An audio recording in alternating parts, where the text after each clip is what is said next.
For so many sport lovers across the world, it was a very, very eventful weekend. From the world of rugby to basketball to cricket to Formula One and also to the king of all sports.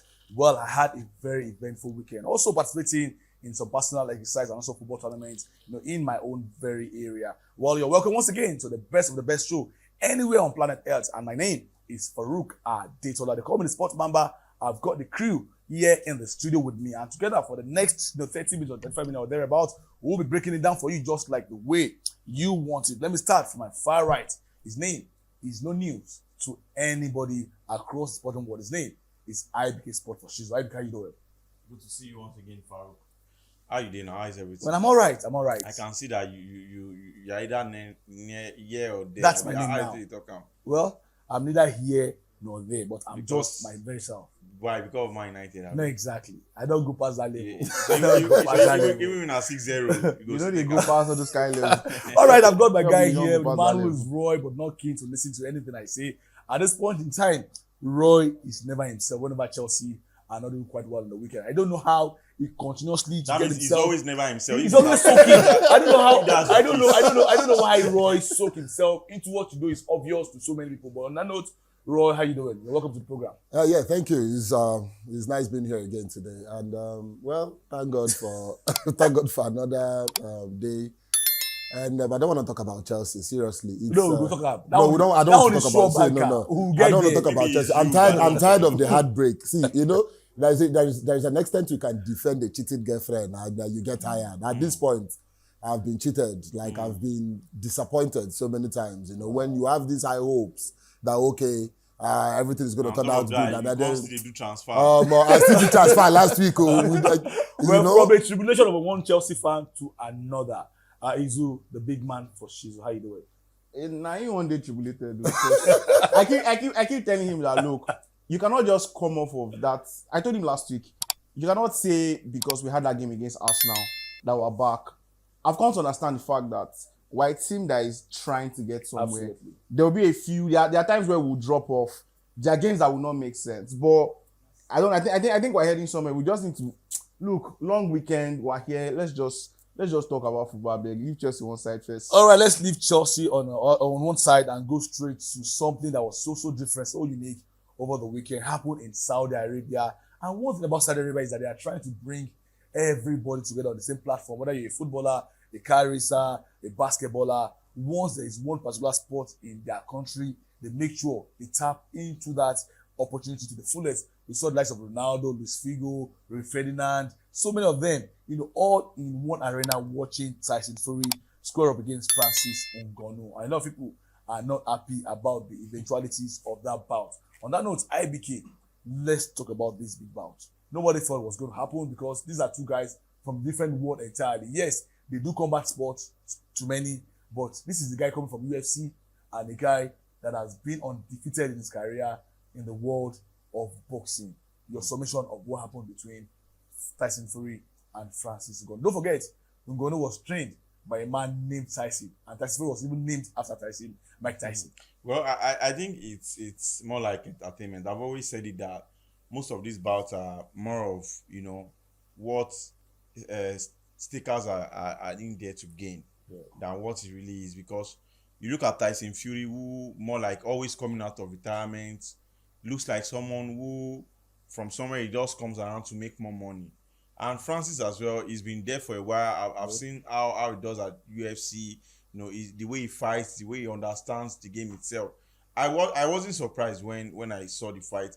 And knocking Tyson, there are only few people that have knocked Tyson Fury out. But one thing about Fury is that no matter how much you knock him out, you knock him down, he's always, coming back. I think he has that strength. He's of boxing. He has that strength to always come back. But now, this is it. I really don't think that it is fair enough for us to say, okay, we have judges who will be deciding, fight or bout. There should be a point that is being made from every, whether you eat my stomach or you eat my face, or there should be points for it, because the issue of this unanimous decision, people coming together and say this is who won. Look at other sports. You can't do that in tennis. You can't do that in football. You can't do that in basketball. You know that whatever, except if you make use of the referee. You get, but referee cannot stop you from scoring goals. That's the truth. I cannot shoot from outside the box, and referee says it is offside. So there are limits to all this because it's quite unfair.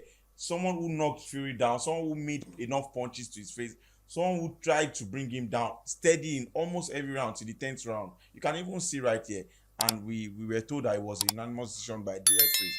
I feel that it's quite unfair to someone who should have easily won this. Well, let me come to you, Roy. Well, it was a split decision. Out of the 3 judges, 2 scored in favor of Tyson Fury, while the other one said it was all about Francis Ngannou. But across the social media, from guys from basketball, likes of Damian Lillard, to the world of cricket, to the world of football, so many were displeased, especially the black race, about the eventualities of this fight. And I also saw that fight live.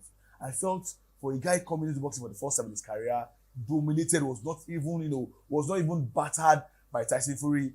And even Fury in his mind, when it was being announced that he's the winner, he was surprised. He was a bit surprised about the result. Do you think this result was just to save the face of boxing? Why am I asking you this? How can you allow a guy coming from UFC for the first time to come and sweep your own world? Is that the case, or do you think actually the judges were correct? See, the truth is there is no reason, or there's no need sugarcoating it. This is one of the ojoro in the world of boxing. No, to jokes apart, that's the best word that suits it. You understand? Because you don't need to be a judge to actually know that Francis actually won the game. You understand? As in, for a debutant, I give him his flowers. All right, I didn't believe he was going to stand tall, toe to toe with Fury till the 10th round. You understand? As in, you can see everybody was rooting for him. Like nobody gave him a chance. He was coming as an underdog against a defending champion and all of that. You understand? But he showed his tenacity, his strength.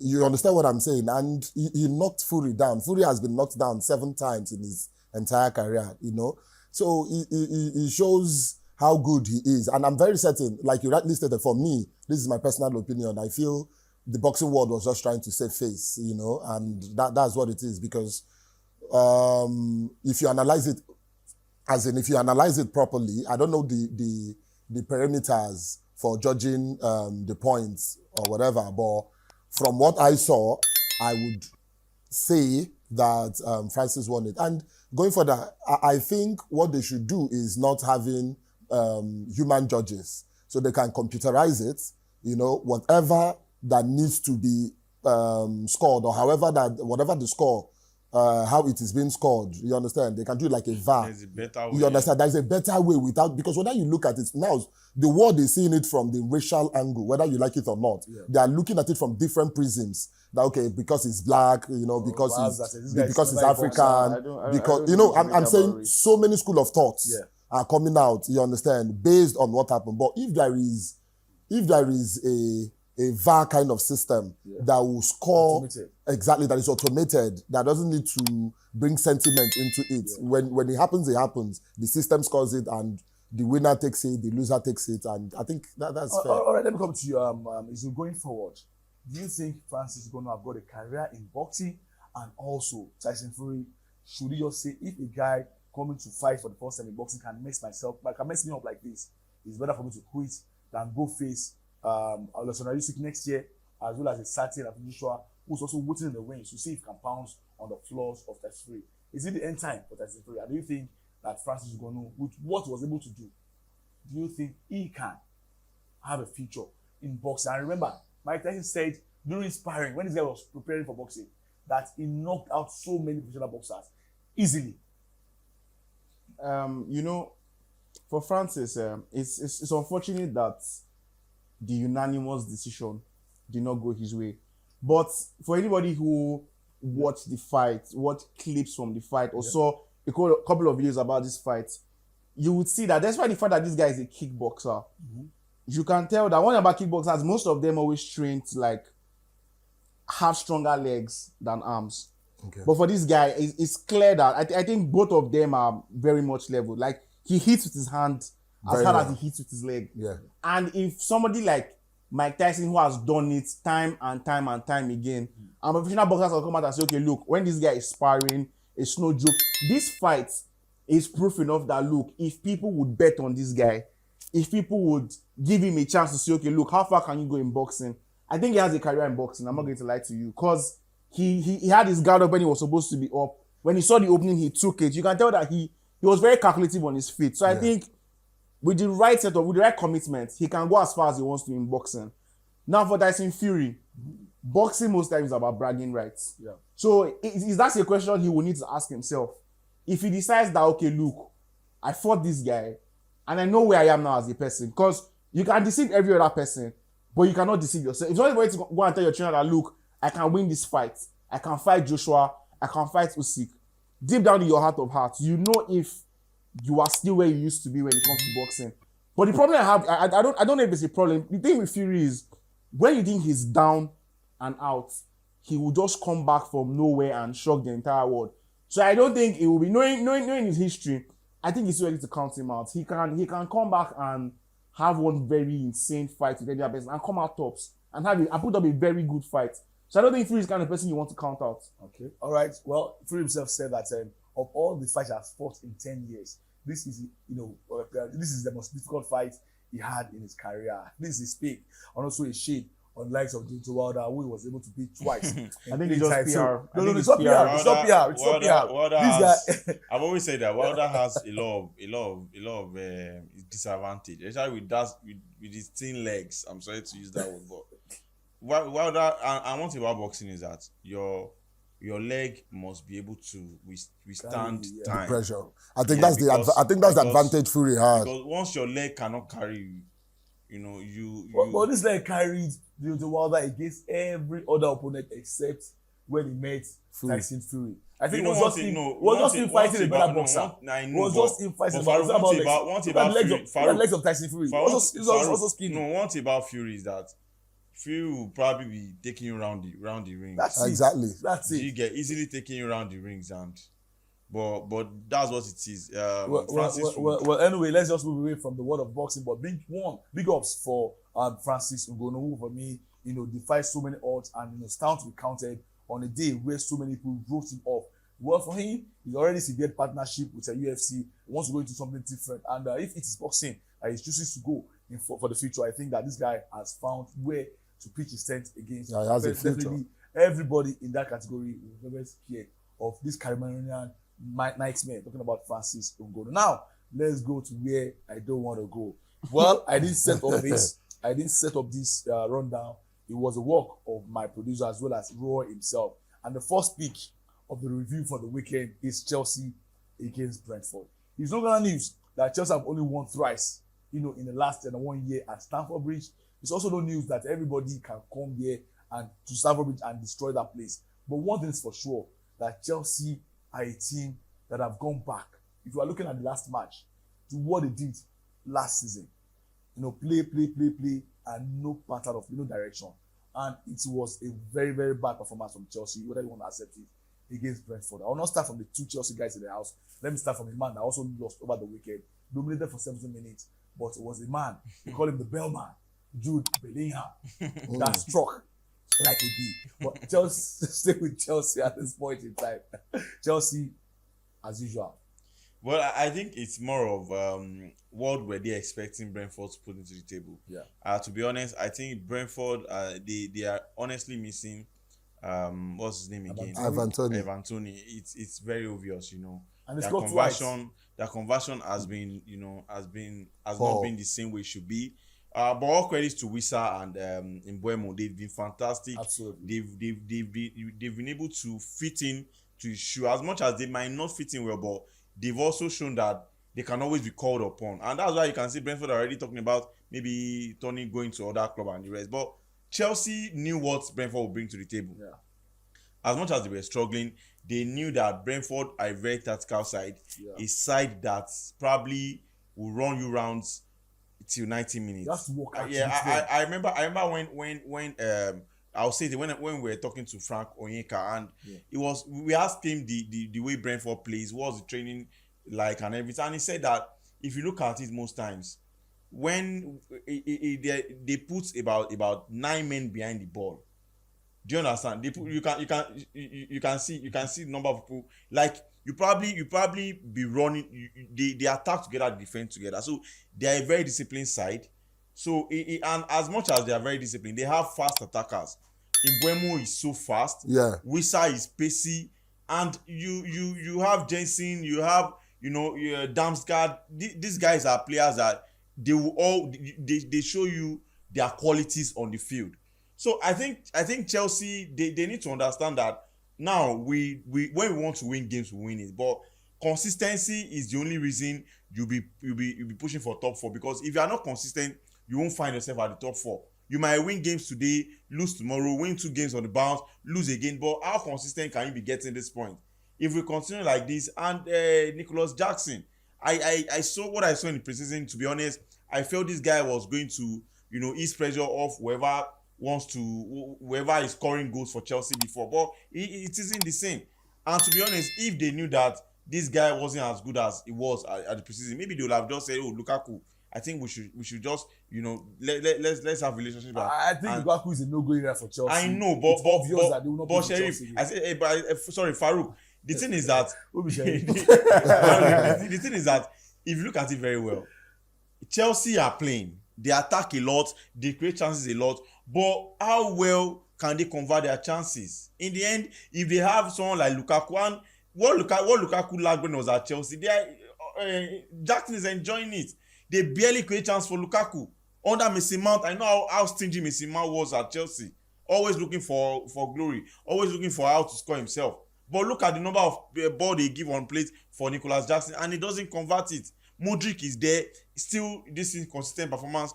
Raheem Sterling has always been a very inconsistent player. So I think it's only Kopama that looks like someone who came in and understands the game. But still, what is his quality? I've done a lot of ranting for Chelsea fans. Too much. Let me come to Roy for the next 1 minute. We have talked about so many problems around Chelsea. The only thing I want to ask you now is that this season, we are almost approaching the halfway mark of the season. And it's not looking as if anything will change for Chelsea. Yes, a couple of players are still out, like the star striker from RB Leipzig is still missing. Kuku, Modric also injured. Some players, Enzo is not playing at this point in time. But I've always said it. It's a squad. It's not about some certain players. If you do not have certain players, you have to find a way to play around it. Just like what City are doing without Kevin De Bruyne and some other players. What exactly should Pochettino focus more on? The system is playing, it's not working. They are trying to create, it's not working. For me, I don't even think it's the system. I think the problem started from recruitment. You understand? I think Chelsea recruited poorly over the last market. How much we spent over £1 billion, if I'm not mistaken, or we've spent over £1 billion in the last 1 year. We need another billion, but continue. You understand? No, seriously, we've spent. Why am I saying we? Chelsea have spent. Oh no, not Chelsea. No, not Chelsea now. Okay, we lose now. They're on their own. No, so now Chelsea have spent over £1 billion on recruitment, and it doesn't seem the recruitment was rightly done. You understand? You can look at the last match we played. Look at the bench, and it's scanty. You can't even handpick 2 or 3 squad players that can fit in, like you have in Arsenal currently. That's because of injury. Like you have. That is what I'm trying to say. When you are buying injury-prone players, what are you thinking? You understand? Christian Nkunku has a history of injury right from RB Leipzig, but you bought him all the way. But now all of us, they dance when we sign him. No. It still does not change the fact that he's an injury-prone player. That's the truth. Yeah. You understand? So the point is, apart from the recruitment, it seemed during the preseason that Pochettino had the formula for Chelsea, but right now it also seems that the team has figured the formula out. They are not really. I want to see the consistency. Man City, they are not playing well, but day in, day out, they get the results. They get it done. The brand is not even in the team, but guess what? They are still playing well. That is what a proper team should be. You understand? Chelsea today, when one player is off, the team gets disorganized. Okay, James is back. What did he do? Nothing. Raheem Sterling is, in fact, January, they should let Raheem Sterling go. Madueke, go. There are some players that we should let go at this moment. Yeah. Do you understand? In my opinion, he didn't play anything In my opinion, last weekend, you understand? So I don't see the reason why he should be retained. His servicing so far has been not so good as far as I'm concerned. It's up to you now. Let's talk about Brentford, because as much as we are saying Chelsea are very bad, let us look at what Brentford has also done in the last couple of years. They have been playing under Thomas Frank in the Premier League. And here is the deal: this is a side that you don't run, you don't beat them easily. Even the likes of City, Liverpool, Arsenal will always struggle to beat them whenever they are playing at home or away. You can see United also struggle to defeat them. The last time they played against United. But is it about Chelsea playing against a very, very good side who know exactly what to do to get the better of Chelsea, or you think that Chelsea just don't know what to do at this point in time? But case in point, more focus on what Brentford have been able to do for the last 2 years. You have two things to tell you about what you just asked me. The first one is, I'm going to give Brentford their flowers. Yep. The game before the Chelsea game, and I'm saying that I'm looking at you because I want you to understand where I'm coming from when I say I do agree with certain things that you've said. Brentford played a very different system their last match. I can't remember who they played, but I know the system they played accommodated Mope to start. I think they played Wissa, Mope, and Mbeumo. Against Chelsea, there was a system change that saw them play 5 at the back, 3 in the midfield, and 2 up top, Wissa and Mbeumo. Now, these guys are drilled to the point that they understand, okay, if we're playing this system today, this is how we're going to go about this game. If we decide to go to this other system, this is how we're going to play. Sure, you get, there's a system. Everybody understands it. And on this same show, we established the fact that, look, when there's a system, it becomes plug and play. Despite who, we talked about Man City doing it. We talked about Arsenal doing it. We talked about Brighton doing it. You can say the same for Brentford. If they have to play 2 or 3 systems during the course of the season, everybody understand how this thing is supposed to go. Now, I come to Chelsea. When we won those games on the bounce, we played 4-3-3. It was Gallagher, Caicedo, and Enzo. Now, for whatever reason, Enzo could not play against Brentford. Mm-hmm. And then Pochettino felt, okay, look, I need to. Now, this is where we started losing to Brentford. There's a lot of talk on social media about the height advantage they have, how they have taller players, how they have more physical players. They have Pinnock, they have Ben-Mee. You can keep calling names. The squad is a very physical and very, huge squad. You get that. Now, the lineup came out, and I saw Cucurella at left back, Cowell, Silva, Disasi as right back, and there was a question mark there. That was my first problem with the back line. Now, that back line would have told you that, look, Pochettino was planning to cancel out that height advantage, which did not, because the goal they scored, that is right back Disasi. He's still the one that scored it in front of him. I thought you said Disasi was... No, I like Disasi as a player. You said Disasi is a Maldini. I didn't say it's Maldini. I did not say he's Maldini. All right. Ray came here and said Disasi is a disaster. And I said, hell no, I will not stand for that. Okay. I like him as a player. Okay. But playing him at right back when we have Gusto fit, we have James back, does not send a very good... Why would you have Gusto and James on the bench, ready to play, and Disasi is playing right back? That was my first question mark in the game. That's one.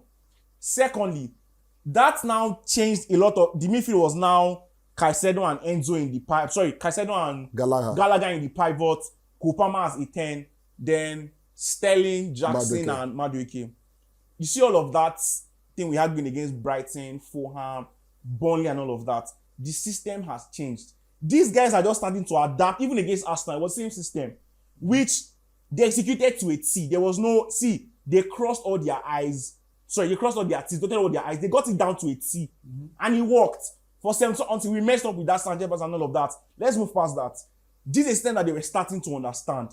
Out of nowhere, you just say, oh, we're playing Brentford. They have top players. Guys, move this one first. You don't do that in a team that is trying to get somewhere. I don't care what Brentford is trying to do. Yes. Stick to your system. If it doesn't work, then we're like, okay, fine. This thing needs... You will say something at that time. You don't change what's working. Of course. If something is working, there's no need to change it. Yeah. I don't care if they have... when Benyama from St. Antonio Spurs, Brentford signed over the weekend to be centre back, I don't care. Of course. Play what we know how to play. That was my problem. I made a tweet about the game. You don't change your system. That squad is too young to be saying. Imagine the best of that game to Cucurella. All right, if I allow Roy, that's my own problem. This time change one mess us up. The issue of Chelsea, but let's leave Chelsea and let's go to more of a derby, a big game over the weekend. And I was always going to be one-sided whenever you're playing against City and United. I know like as they concede this team. No. Which one is always going to be Because one-sided? Farouk, he did sound this way last weekend. Though. Let me just say it. Okay. For to be obvious. United against Man City, I've always said it any time. As long as it's Pep that is the coach of City or any side, he will always come to any match as favorite. And you have seen what City have done for the last 6-7 years in England. They dominate every opponent. They look as if they know exactly what they're doing. But at this point in time,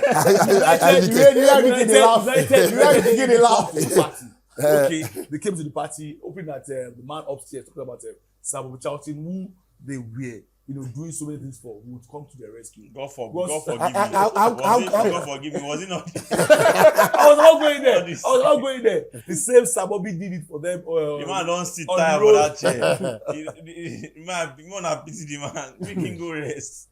When I don't stop making rest. But let's go to. I want to talk about 3 things because we don't have much time. Onana was fantastic on the night. Without him, 7-0. Definitely. City, one of his best had games. to go to gear 3. It was cruise control. And how terrible were United? How? Okay. I think I was making some observations on one of the pods, and I said that I think the issue with Man U is that there is need for some balls decision making. By who? By the team, by the board. Now this is it. Board or coach? This is it. By the board. This is it. The regular players are used to coaches come and go. So there's this belief that Ten Hag will also go. We will be sacked. We will be here.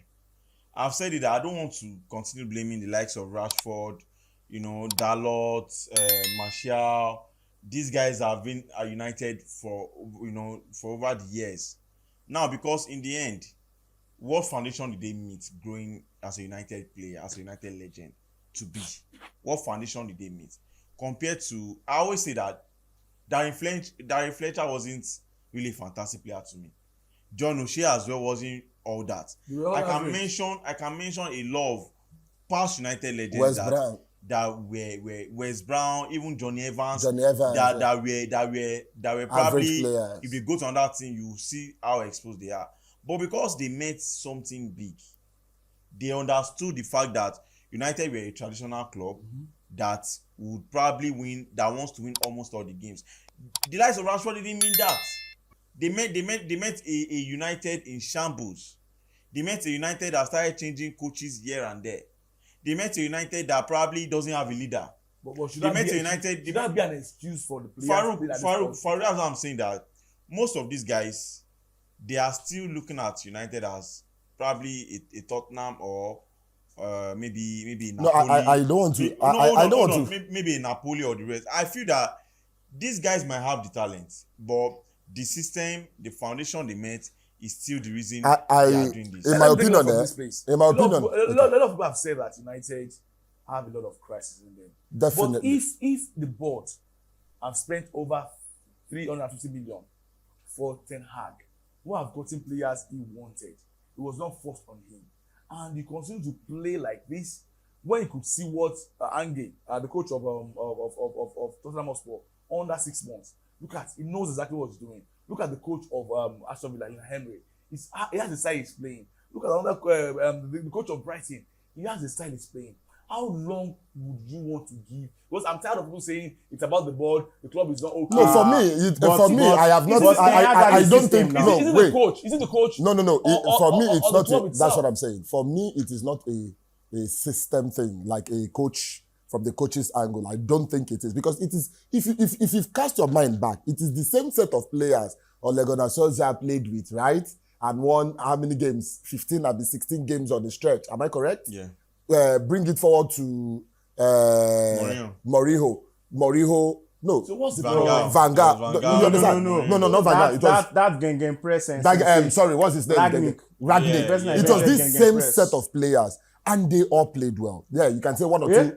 They played well. They under Gengen press. Under Ole. Yeah, under Ole. The problem is there is no team cohesion. There is no team bonding. There is no. Whose fault is that?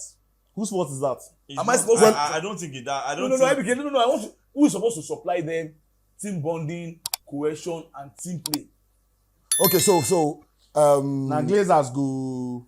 no, it's not a bad thing. Organize lunch. No, Yeah, it's not a then bad chop. thing now. That is where Ten Hag failed. I think Ten Hag has failed in his man management skills. He has failed in that aspect because I don't think he ever had it. no, that's what I'm saying. That's what I said. He has failed because now when you look at it, 1 minute, Not please. possible. When you look at it, I don't know what to do. so when you look at it, you understand. I feel some players are not really happy with how Maguire was treated, how Jadon Sancho is being Well, treated, that's- but and it's not how. just- it's Oh, not- no. See, I feel so, that's what I'm saying. Let me So tell you, you're making excuse for indiscipline. No. I'm not making excuses for indiscipline. So I feel some players are really not happy. See, it happened in Chelsea. You are know. collecting that amount and you're not happy. You When need to be- when Roy Keane was shown the door Yeah. by Sir Alex, Okay. he shook the dressing room. No, but whether you like it or not. Hold it. I look at the old Premier League team. Payments. I mean, players' payments. Yeah. United ranked number 1. Okay. So when you're saying that it is the Man, player nah. that It is not Farouk. Farouk. It is not about the money. It's It about is not about the money. So what's You They understand? are paying you that came out? 350. You No. don't want to apologize. Okay, now let me hold on. we don't have much time. Hold on. No. Let me just roughly 1 minute. I want to tackle what I said that he was tackling. When it happened in Chelsea, Adrian Villas-Boas came. Chelsea were paying John Terry, Lampard, Drogba. They were well paid, right? Same thing. But Adrian Villas-Boas stepped on their toes. And what happened? The big boys revolted and he got fired. Is there any big goals at Man U now? What are you saying? Sancho is the second highest paid player in Man U. But it's not. He makes him a big one. No. What are you saying? See, I'll not. What are you saying? He's the highest paid player in Man U. I feel like you just gave John Terry a very hot slap. How? Comparing that Villas-Boas Exactly. thing. Because first of all, Who is Sancho? Sancho What? might be a big boy to his village people. That's his business. They're talking about JT26, Frank Lampard, Okay. DJ Drogba. Against the coach? No. What are you saying?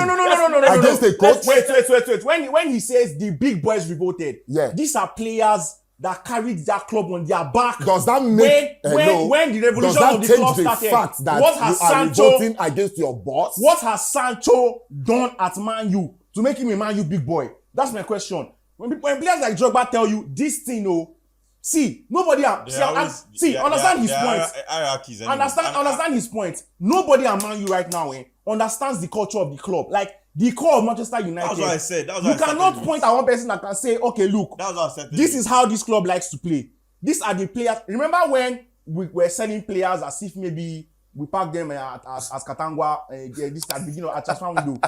We're saying this club lacks experience. The culture of the club is being sold away. You won the Champions League in 2021.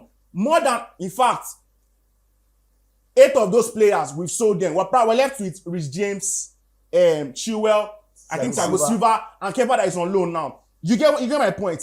There's nobody among the best Rashford knows is when I was a small boy. When Rooney helped me one day under the tunnel, went to that. I was mascot. And Ronaldo rubbed my head. That's all. They don't understand what it means to play for Manchester. The culture is not there. That's the point. We have been, I think we have been traumatized with the issue of Chelsea. We're not traumatized. And United for the 2 games of our life. Let's talk about something better. You get to your own level. Let's go back to Liverpool. Liverpool was easy place for Liverpool 2-0. 3-0 they won against Nottingham Forest. And we continue to see the evolution of this young man. Talking about Darwin Núñez, it was fantastic all night. My love. Arsenal against Sheffield was cruise control for Arsenal. 5-0. They got against Sheffield United. Ed Nketiah with the hat-trick. Well, he's also telling the coach, you have to also lean towards me. I'm a better goal scorer than Gabriel Jesus. Why Tottenham Hotspur, where I think we should be talking more about, got the better of Crystal Palace. It wasn't a very good performance, talking about the London derby. But it shows that a side that has learned, that wants to play same way, that wants to remain consistent, and wants to remain at the top of the table. And after 10 matches and staying 2 points clear of City and Arsenal, and you don't give them a chance, I don't know when you have to start giving them a chance. On that note, let's just talk about that result. They played on a Friday night. Yes. And Yuri Song continue to show that without a Batman, Harry Kane. Robin gonna shine. Can still shine. Yeah. Because it used to be Batman and Robin. Yeah, It yeah. was Robin for Batman. Yeah, yeah. But the Batman has left. But Robin continues to lead by example. Well, there are a few managers that would come into a club and they will still act as if everything is well when you lose the greatest player in the club's history. Yeah. If I was Machikoglu, or what do they call the Andrew Postecoglou. Yeah. you know, Just stick with Andy. you know, if I was a manager like that, I would probably start pressing the panic button. If it was Mourinho, if it was Pep, if it was Conte, I'm sure they will have probably been having fights with the owner of the club. But this guy understood that I think we can make something out of this. Now, don't forget that they are losing a player that gives them practically 25 goals. average of 25 to 30 goals every season. That's a whole lot. No Farouk. competition. I won't lie to you. They are losing the one of the greatest goal scorer in the history of England, in the history of the Premier League. Yes. Now, this is it. He was able to make some very vital decisions. And I said in one of the podcasts, I said that he brought in, I think, is this Van der Ven? Yeah. He brought in Sa. That guy has changed almost everything in that defensive line. Yeah, all these Eric Dyer and the rest that were so error prone. All those Fugazi boys. They've been left behind. Now he brought in Udogi. Oh, That boy is still very young, but Nigerian. I think he's He a said- proper upgrade to Regulion. they said Yeah. on top. The guy can Overlap. dribble. He has pace. He can find any player with passes. Is the way he understands the game is quite different. And don't forget also, there are a few coaches who will tell what's this guy's name that plays the DM for Tottenham, who will put him on the bench and say, oh, let's stick with Bissouma. You get. So I myself, if I see the fact that this guy, when I saw that Bissouma was a project for this season, I knew that Tottenham had a lot to do. And don't forget also, Richarlison has been playing the number 9 role in the absence of Harry Kane. Even last season when Harry Kane wasn't available, Richarlison played number 9.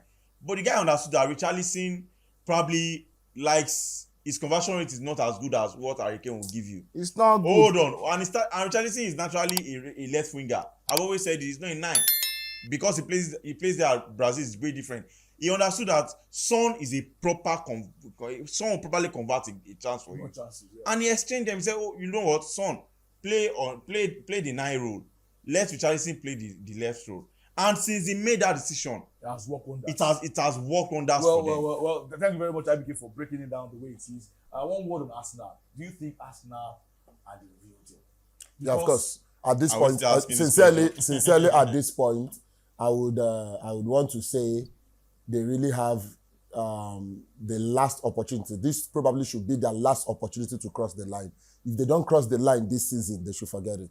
Why would they forget? But it's a project that is going on. Yeah, but of course, Everyone last year you could excuse them that they don't have squad depth. Now this year they have enough squad depth, so they do not have reasons not to. They don't have any reason to cross the line or not to cross. Why are you giving them enough time? No, the reason is that because no, by the next reason season, is Chelsea that will be back, that's why. every season Chelsea- teams. How many No, seasons hold on. Every season teams evolve. Yeah. So if Is it man that wants to evolve? Is it Chelsea most that wants to definitely, evolve? you never can tell. One Tell day, what? no, There no, are some no. things that are not rocket It's- science. no, no. Last year, hold on, I'm not going Farouk, back to hold on. you. Now, last year, nobody gave Newcastle a chance. Okay. They evolved and came to where they are today. You understand? So Aston Villa same thing with showed that. Aston Villa, Brighton, and all of that. Yeah. So if you don't take your chances in a particular season when you have the form, It becomes you more difficult. of course next season is Those teams- not All right, certain. now, let's go to Liverpool quickly. Mo Salah is showing that form that we used to see, display. Scoring goals, creating goals, and leading by example right about now. It seems that the distraction of that move to Saudi Arabia really caught up with him. But finally, we are seeing Liverpool play the Liverpool way, scoring goals with ease. You don't have to get to the next year before taking care of business. Do you think Mo Salah can lead Liverpool once again to the title? Because forget it, they are in the mix. I think he can. I'm not going to lie to you. Initially when Liverpool started these projects that they are still on right now, with Klopp and all of that, it was Firmino, Mane, Salah that revolutionized the attack. You Yeah. get? And most people kept saying Salah was Salah because he was benefiting off Firmino and what Mane were bringing to the table. These players have left the club now. And I'm not going to lie to you. I wasn't really a core fan of Salah. I respected the fact that he was a good finisher. I respected the fact that you have to get into those positions to get, whether it's tapping or whatever, you have to be there to score those goals. Now, what I love about him this season is he has looked at that team, man. First of all, he's the oldest player in the attack. Yeah. He's the most experienced player in the attack. And the fact that he has decided, okay, look, I can give up scoring the goals and turn creator, which is what he has done for majority of the season. By maybe penalties and games where, you know, Liverpool just have to go through him because they need this one and the Salah who can give it to them. He doesn't have a problem laying it for somebody else. You can look, he has had some very insane assists this season. And I think if they continue like this, it will just take time. Club just needs to figure out, this is the attack line I want to use for the remainder of the season. This whole Gakpo today, Jota tomorrow, and I understand that you can never really tell what will happen in football. You might play today, get injured tomorrow and all of that. But I think he needs to figure out that, look, these are my starting attackers, and then build with that for the rest of the season. And I think they have enough firepower off the bench. They have a lot to offer this season. I'm not going to write them off. All right, let's leave the world of Premier League and go to the biggest game in the world of football. Back in days when you see Cristiano Ronaldo on the side, Messi on the side, Pep Guardiola on one side, as well as the great Jose Mourinho on the one side, you always know that what we see at the end of 90 minutes is blood as well as great game of football. We don't see that any longer, but we are seeing new breeds also trying to make a name for themselves. And that new breed is called Mr. Bellingham. We call him the Bellman. And this man has been so clutch. Make I pass the IBK because now he get this conversation. IBK get this so. You don't get time on this show to get under the skin of IBK. For the first time, today we go press on the roast him we are alive. going to press that name. I know that IBK, nowhere you won't press. Absorber. But on a serious note, I don't think I've been impressed with Barcelona. Right. But in the Champions League, I have been. But the league, you can never tell. The score goes this time, they don't score the next time. But how can you be in control of the game for over 60 minutes? Created few decent chances you should have converted. You now allow a guy that touched the ball for about 15 times to be the decider of that game. How great can this young boy? He's just 20. He's still forming, but already being the boss. I don't know if you watch that game. I know what I calmed down watching the game. You see, make I tell you, I respected Ancelotti after this game. He is an experienced coach. Do you understand? The introduction of Luka Modric changed the fortunes of Camavinga changed the fortune of Madrid. If those guys didn't come in, Barca would have had the day. Absolutely. But their introduction changed the rhythm of the game. You will see experience coming in. And for crying out loud, give Jude his flowers. He's a fantastic player. He is always at the right spot at the right time. I don't know how he does it, but come on. The guy is a Ballon d'Or contender if he continues this way. I'm very certain he will win. If he continues with this form, he will win the Ballon d'Or before. I was speaking with a brother of mine in America. He also supports Madrid with a passion. And fortunately, his birthday is the day after year, so we'll still get to that. And IBK was telling me that just because of how that guy has acclimatized himself with Madrid, he got a jersey 5 and his name was at the back. But here is the deal. Experience, Madrid get out. Inexperience, Barcelona don't have, but you know that they have that raw talent. Movement of the ball, except Lewandowski and also the second where I feel are already into the game. But how do you feel being a Barcelona fan? A game I think Barcelona should be 3 goals up and they succumb. And that was the same thing. Xavi said, Gundogan, who is also playing for the first time in the Clasico, scored a goal, said Barcelona needs to leave being angry. They need to play with emotions if they want to win games like this. Well, I think gone are the days when the Ballon d'Or, the El Clasico was a really high stake games. Yeah.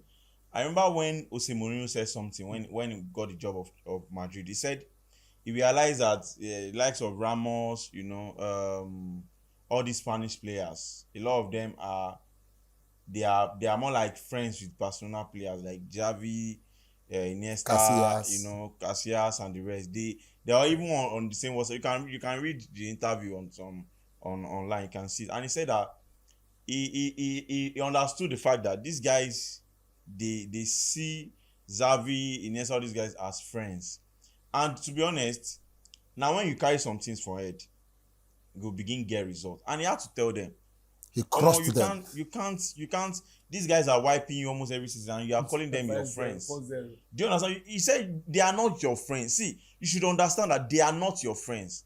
And Mourinho created enmity in the whole of Spain.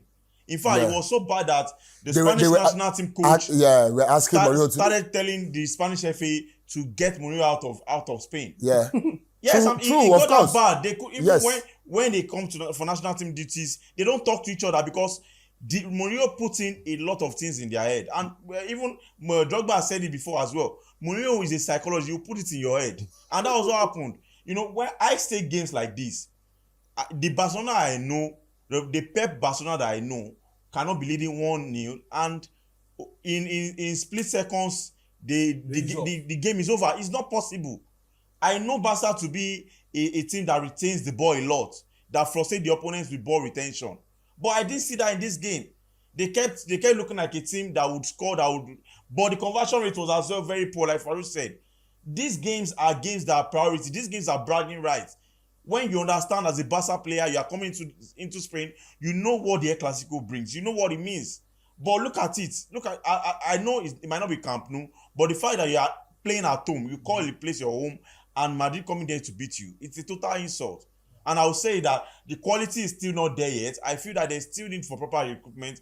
And Balde for me has not impressed me in a while now. And maybe because there's no competition, he feels that whether he's playing good or not, he will still be there. You get, so a lot of these players have been here or there. The consistency has not been there. And Lewandowski as well just came back from injury, and a lot of things are happening. But I still feel that Barca needs to understand the fact that we need quality players as soon as possible. Izu, I want to paint a scenario. Madrid wins the Champions League. Jude Bellingham continues this form, and definitely Madrid wins the league, the next Ballon d'Or, and the next best. Jude Bellingham. At 20 years, I've been trying to rack my brain. Other than Ronaldo, who got to Madrid, scored 14 in his first 13. Has there been any player? Okay, also Haaland at City last season. Yeah. And these are strikers. This boy can play as a 4, can play as a 6, can play as a 8, can play as a 9, can play as a 10. But he was not even there on that day. He was just, moving around, but still came clutch with 2 vital goals. The last person that have done this was nobody in the history of La Liga. Probably the first game in the Casco, getting 2 goals. And this guy just did it with this. At 20, what is the future for this young man? There's the last time we talked about Bellingham on this show, and I kept saying that I watched an interview that Thierry Henry did, and he said, if you want to beat the best, if you want to be the best, you have to beat the best. And he gave a story about how he got to Arsenal, the whole Beckham thing, and how he played until he became top dog and all of that. Now, Bellingham's mentality is, he doesn't have the mentality of a 20-year-old. Yeah. This boy is somebody who played at Birmingham, and I'm not sure he was 18 when he left, and they retired his number. That's the first statement he made. Yeah. He went to Dortmund. After 1 season, became club captain. Yeah. Took them as far as he could. They almost won the league until they fell off on the final day of the season. Yeah. Now he has gone to Madrid. I don't think we should be asking this question anymore. He's 20, and who is? I said this thing. You cannot say, I don't think Madrid will buy a striker today now. And the worst that will happen is maybe Bellingham will not have to, his goal numbers might drop. But you see that Madrid were done. Let me not lie. Barca were easing the game out. Forget all this. They brought Modric, they brought Camavinga. It was an individual. See, nothing was going to change. What turned that game around? There's no part where Modric or Camavinga created one thing like that. And we saw that, hey, they almost scored this thing. Nothing like that. What happened in that game was... It was only Tchouaméni's outside shot, I think. There was that. No. See, it's not about creating chances. And then Camavinga... Let's just round it up like this. What happened in that game was Jude Bellingham happened. That's the end. The first goal. goal. The second goal was a very bad touch from Modric. It was a very bad touch from Modric. He got there and took the chance. Look, Bellingham just happened. That's it. Bellingham just happened. That's it. Straight to the Serie A.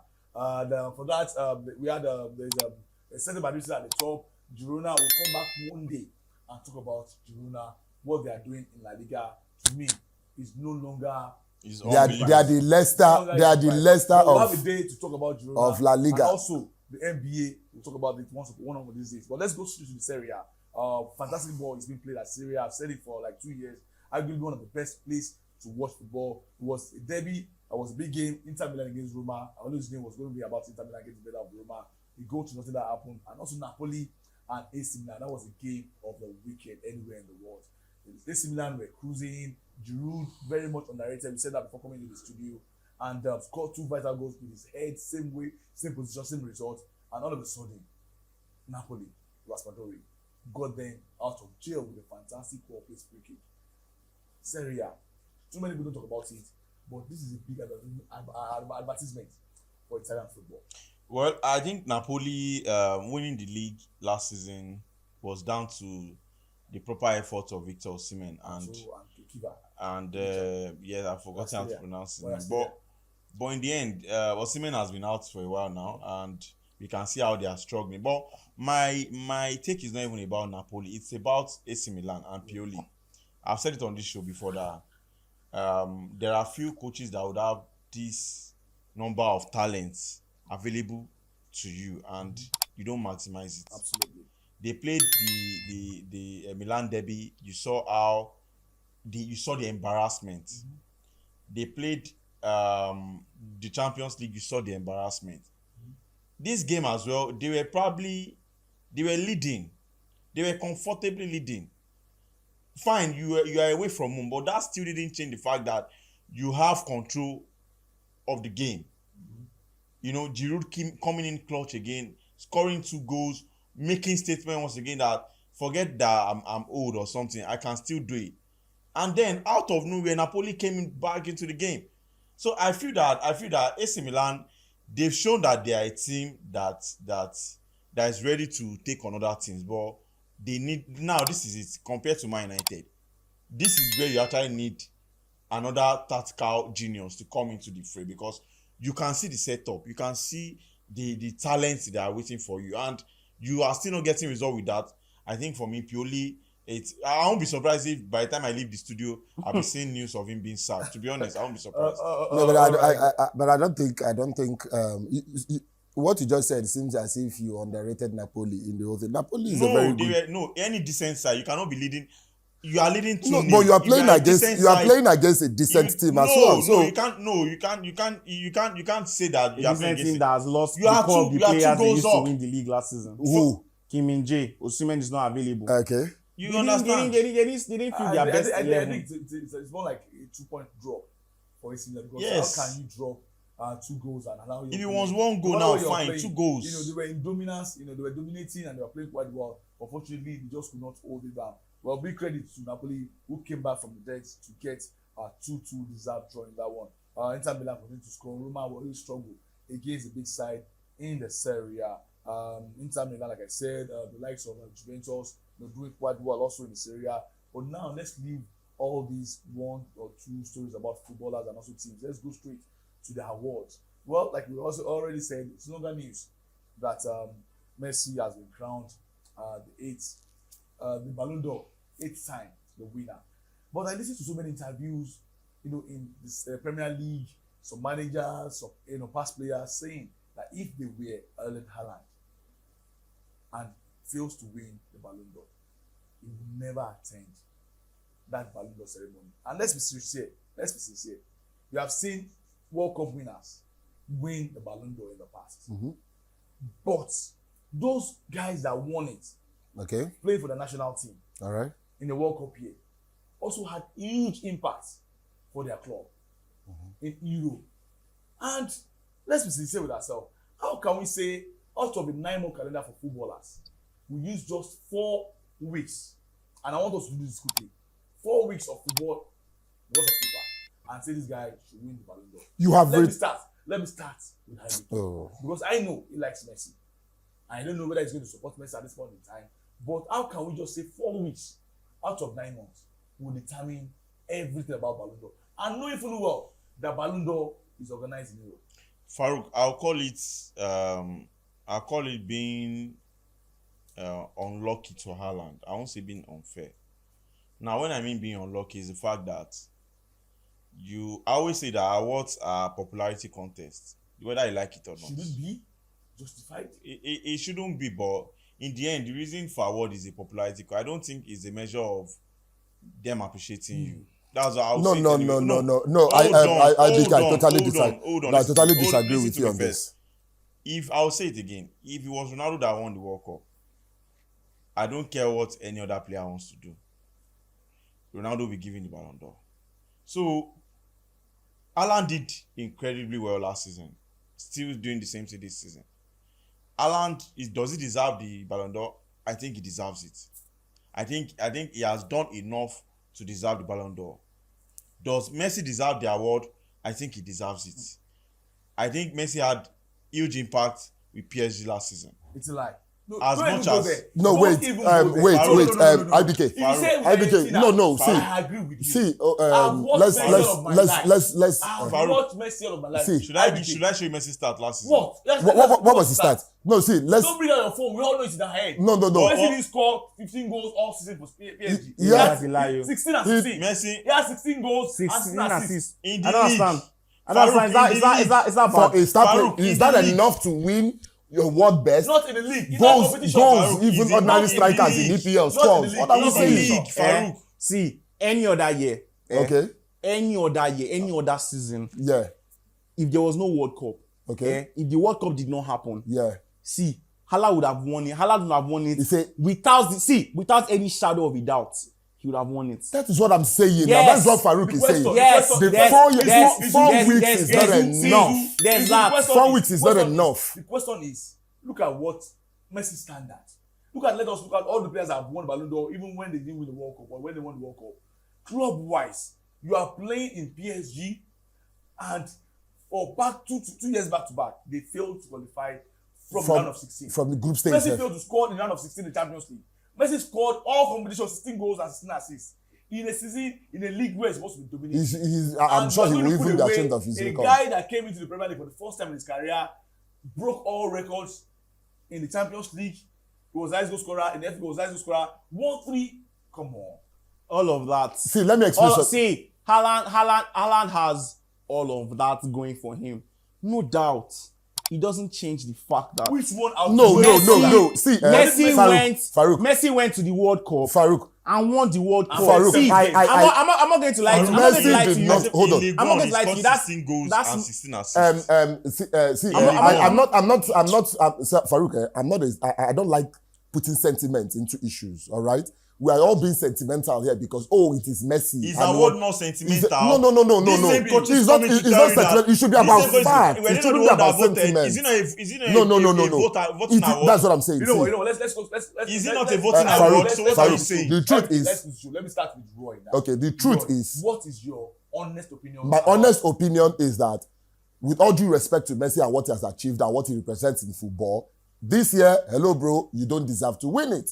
Haaland is the rightful heir to that throne, whether you like it or not. You have a time. According to IBK is next. Well, I like I started with my analysis. I would say that Haaland. You are being political. Listen. You said it's quite unlucky for Haaland. Farouk, listen now. Farouk, listen. It's quite unlucky for Haaland. Mm-hmm. Yes, but I can tell you for free that the reason Delima won 2002 World Player of the Year was just the moment he had at the World Cup. Not just that. Absolutely not correct. So what did he do? What club was he in 2002? Let me tell you, Delima. What club was he in 2002? Let me tell you, Delima. Inter Milan. No, hold on. Let me take him back. Inter Milan. What did Delima do club-wise? He was coming from. There was no exceptional player in 2002. I can tell you for free. There was no exceptional player in the world at that point in time. But you have said it, Messi deserves it, and also Haaland deserves it. But Messi deserves it more. Who deserves it? I know that Messi and Ronaldo, any of them, we win World Cup. Honestly, I'm not going to lie to you. Haaland did well for himself last year. Did all those things that he did, broke records, won the treble. Fine for him. When the World Cup started, any football fan, Ronaldo fan, Messi fan, I don't care who you're supporting, but the world was divided into two when the World Cup, maybe three. People who were hoping France will win it and Mbappe will have a case for winning it. But bulk of the football world were looking at, okay, look, this thing is a means of signing Messi out. No, this thing will end the GOAT debate. Anybody between Ronaldo and Messi that wins this thing is winning the next Ballon d'Or. And see, should I tell you the moment that sealed this Ballon d'Or for him? You see, after he won that thing and he signed everybody, they gave him that cloak that they say, I don't know what that cloak represents. That they were, see, as soon as they blew the whistle and Argentina won that World Cup, Messi was automatically the best footballer in the world. If Haaland has scored in the finals, scored hat-trick in the finals, won the Cali Cup, contest. They loan him to France. He go there and win it for PSG. They loan him to Bayern. He win all the trophies in the world. I don't care. Messi will get the Ballon d'Or. Case closed. I'll say it again. He's very unlucky that he had that season the same year Messi won the World Cup. Yes, he's just very unlucky. Football should be football, and awards should be given to those that deserve it. Exactly. Not the word. We will not using merits by whose standard? Not using the word unlucky. A lot of people have issues with this year's Ballon d'Or, and it's because of how controversial it is. Yes, nobody's going to take away what Messi has done in the past. What he did at the World Cup. It's only Messi. They're always having issues with his Ballon d'Or. Only Messi. They get Ronaldo. They get Ronaldo too now. When Messi scored 52 goals in all competition, I give him. We cannot judge football by just 4 weeks of action in a particular. Well, that's the biggest stage that's the biggest stage in football. That is right for anybody to win an award. But let's see, Champions League. It's one of arguably the greatest player of all time, except those that are sporting. Arguably, actually. Cristiano Ronaldo. Arguably. On that note, well, we have come to another exciting edition of the best sports show anywhere in the world. I can tell you, you guys are always free to comment on our comment section, like our subscribe, and also put on notification for new and fresh content from this part of the world. On that note, well, big thanks to you guys for making this show very eventful, very, very interesting, and also very, very exciting one for the fans who are always watching from that other side of the world. Well, we'll be back again same time for a fresh edition of the package, where we'll be talking about the NBA and some other interesting sports that will be serving. I'm already making the ball, my friend. So I think I'm distracted. Well, we're back again, same time, same platform, where we'll be serving you another interesting package of the best show. Until then, enjoy your time.